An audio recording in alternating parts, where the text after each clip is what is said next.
আমরা এখন গঙ্গাসাগরে site scene এসেছি। মোট 7টা স্পটে যাবো আমরা। এটা লাইট হাউস স্পট। এখানে অনেক বড় বড় জাহাজ আসে। চলুন সামনে এগিয়ে যাই, আপনাদের সঙ্গে পুরোটাই শেয়ার করব।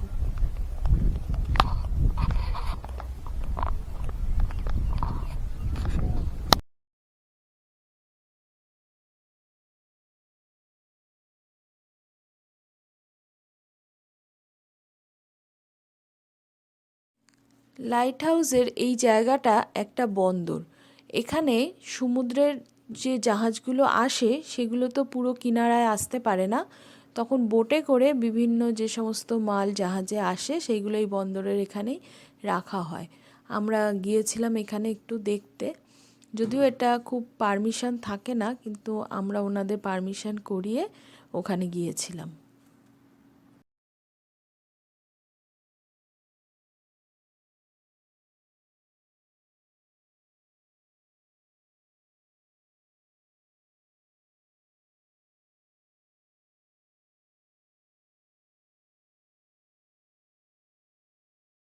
দূরে দেখুন র্যাডার ঘুরছে। এই র্যাডারগুলো যেসব জাহাজ এখানে আসে সেই জাহাজগুলোকে মনিটর করে।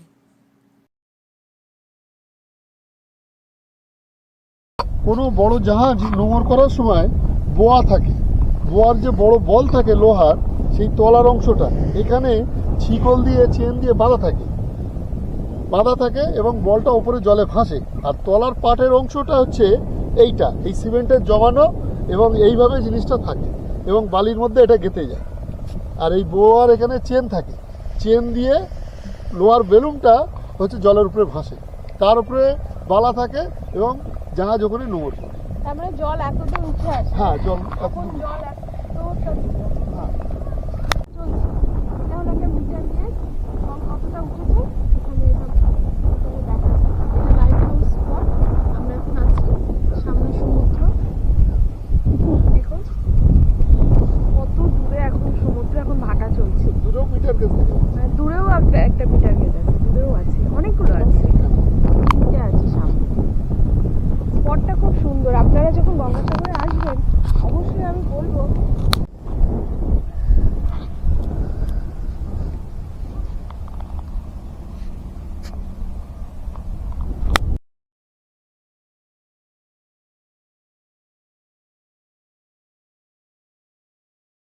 যে স্পটটা এসছি এটা জমিদারদের একটা মন্দির, খুব পুরানো মন্দির। জায়গাটা খুব সুন্দর। দেখুন এখানে মা বিশালক্ষী আর নারায়ণকে পাওয়া গিয়েছিল সমুদ্রের থেকে। জেলেরা জালে পেয়েছিলেন এই মূর্তি দুটো। তারপরে এই মূর্তি দুটো জমিদাররা নেন এবং এই মন্দিরে প্রতিষ্ঠা করেন। এটা খুব জাগ্রত মন্দির একটা, সবাই খুব মানেন এখানে। আর প্রতিদিন এখানে অন্নভোগ হয়। এটা নারায়ণের মূর্তি দেখছেন আপনারা, এটা পুরো কোষ্টি পাথরের। আর একটা পাথর কেটেই দুটো মূর্তি তৈরি হয়েছে। দুটো মূর্তি কিন্তু একসঙ্গেই জালের মধ্যে পাওয়া গিয়েছিল।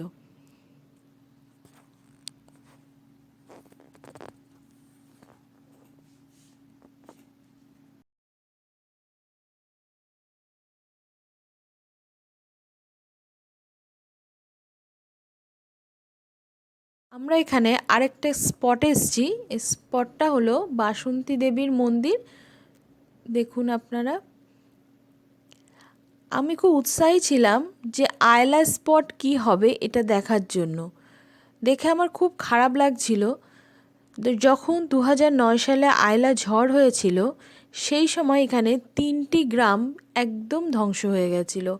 আমাদের যে টোটোওয়ালা দাদা ছিলেন উনি আমাদেরকে বুঝিয়ে দিচ্ছিলেন কোথায় কি ছিল।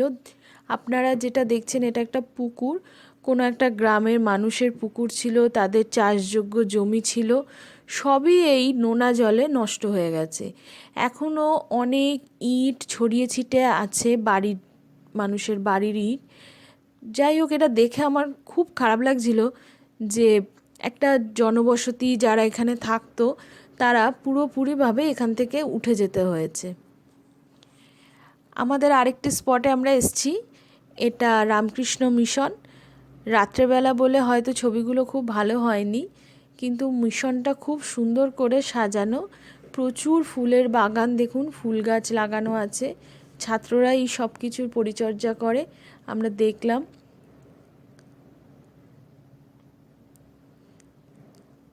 আমি হয়তো সব স্পটগুলো আপনাদের সঙ্গে শেয়ার করতে পারলাম না, যেহেতু ওই সময় লোডশেডিংয়েরও প্রবলেম চলছিল আর আমাদের অনেকটা রাত হয়ে গেছিলো, তাই সব স্পটগুলোই হয়তো আপনাদের দেখাতে পারলাম না। তবে গঙ্গাসাগরে যখন আসবেন অবশ্যই সাইট সিনগুলো করবেন, অনেক কিছু দেখার আছে আর খুব ভালোও লাগবে। তাহলে বন্ধুরা, আমার এই ভিডিও যদি আপনাদের ভালো লাগে তাহলে বন্ধুদের মধ্যে শেয়ার করবেন, ভিডিওটাকে লাইক করবেন আর অবশ্যই আমার চ্যানেলকে সাবস্ক্রাইব করবেন। নমস্কার।